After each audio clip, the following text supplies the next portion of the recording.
اگر وہ سکھوں کے ہتیشی ہے تو ایک بات کا جواب دے دیں کہ جب پارٹیشن ہوا تھا 20 لاکھ سکھ تھا وہاں پر، 20 لاکھ سکھوں میں سے آج وہاں پر صرف 8,000 سکھ رہ گئے ہیں۔ اس طریقے کی باتیں کر کے اس دیش کے سکھوں کو دیش پرستی سے نہیں ہٹا سکتے، لوگوں کو دیش کے خلاف نہیں کر سکتے، کیونکہ جو سکھ قوم ہے وہ اس دیش کی سب سے زیادہ میں کہہ سکتا ہوں ایک وطن پرست ہے۔ پاکستان کی آرمی کو یہ کہنا چاہتا ہوں، اس سے زیادہ گھٹیا آپ اور کیا کام کریں گے؟ پاکستان کا ایک بم آ کے ہمارے گردوارا صاحب کی باؤنڈری وال پہ پڑا۔ ہمارا ایک گردوارا صاحب نہیں، ہمارے 3 گردوارے صاحب کو انہوں نے ہٹ کیا ہے۔ دیکھو، میں سمجھتا ہوں کہ پاکستان اس سے زیادہ بچکانی حرکت نہیں کر سکتا، اور جو یہ سٹیٹمنٹ دی جا رہی ہیں یہ ایک ہاسوہین سٹیٹمنٹس ہیں کہ بھارت کے ہتیشی ہونے کا جو وہ اپنے آپ کو دعویٰ کر رہا ہے، سکھوں کا ہتیشی ہونے کی بات کر رہے ہیں کہ اور دیش کے اندر جو ارجکتا پھیلانے کی بات کر رہے ہیں۔ میں سمجھتا ہوں کہ لوگوں کو بالکل گیان ہے کہ کس طریقے سے پاکستان جو ہے وہ ہندوستان کا 1 نمبر کا دشمن ہے، پنجاب کا دشمن ہے، اور کیونکہ پنجاب کی جوانی کو انہوں نے نشے میں ختم کیا، پہلے آتنکواد کے روپ میں اس کے وہاں پر خرابی کرتے رہے، اور ہر وقت پنجاب کے ہر موقع کے اوپر انہوں نے کوئی ایسا موقع نہیں چھوڑا جہاں پنجاب کے لوگوں کو خراب کرنے کی بات کی جائے۔ سو پاکستان سے ایسی باتوں کی امید رکھی جا سکتی ہے، پاکستان سے کوئی پیار کی محبت کی بات نہیں رکھی جا سکتی۔ وہ جب بھی منہ کھولیں گے کوئی نہ کوئی آگ برسانے والی بات کریں گے، اور اگر وہ سکھوں کے ہتیشی ہے تو ایک بات کا جواب دے دیں کہ جب پارٹیشن ہوا تھا 20 لاکھ سکھ تھا وہاں پر،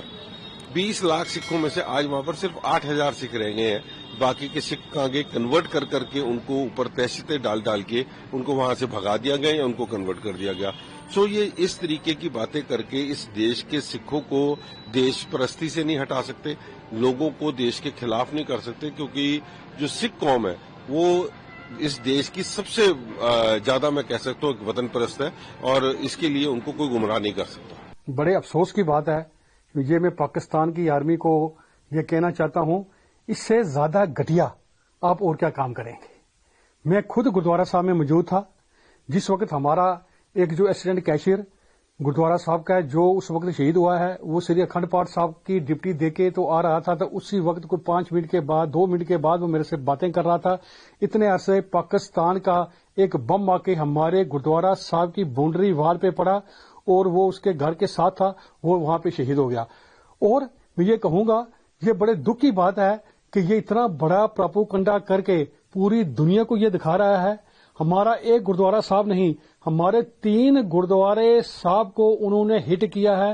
گردوارا سری گرو سنگھ سبھا پونچھ، جو پونچھ کے اندر بہت بڑا گردوارا ہے، اس کے ساتھ ساتھ ہمارے گاؤں میں گردوارا کرشنا گھاٹی پونچھ، وہ گردوارا صاحب، اس کے ساتھ ساتھ ہمارا جموں کشمیر کے اندر سکھی کا ایک بہت بڑا گھر، جو کہ سری گرو گوبند سنگھ جی مہاراج کا تھاپے ہوئے استھان شریمد ڈیرا ننگالی صاحب پونچھ، جو کہ پونچھ کے اندر نہیں، ہندوستان کے اندر بہت بڑے شردالو جو پوری دنیا سے وہاں آتے ہیں، اس کے ساتھ ہی باؤنڈری وال کے ساتھ ہی وہاں پہ جو ہے کہ ایک بم آ کے گرا ہے۔ مگر بڑے بڑے افسوس کی بات ہے کہ پاکستان کی جو آرمی ہے وہ پوری دنیا کے اندر ایک بدنام جو آرمی ہے، اس نے جھوٹا پراپوگنڈا کر کے یہ کہہ رہا ہے کہ انڈین آرمی کر رہی ہے۔ بڑے افسوس کی بات ہے، اس وقت پوری دنیا کے اندر دنیا نے دیکھا کہ Indian army, Indian air force, Indian navy نے پاکستان کا تہس نہس کر دیا ہے۔ ان کے یہاں پہ تو مندروں پہ اور مسجد پہ بھی ان کے اٹیک ہوئے ہیں۔ سر میں یہ کہوں گا، مندروں میں اٹیک ہوئے ہیں، مسجد پہ اٹیک ہوا ہے، اس کے ساتھ ساتھ یہاں پہ ہمارا ایک مدرسہ ہے، اس مدرسے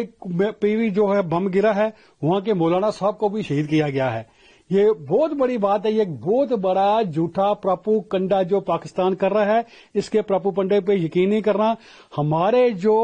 سکھ فوجی ہیں جو بارڈر پہ لڑ رہے ہیں، وہ ایک ہی نعرہ لگاتے ہیں، واحے گرو جی کا خالصہ اور واحے گرو جی کی فتح کر کے دشمن کا منہ توڑ جواب دے رہے ہیں۔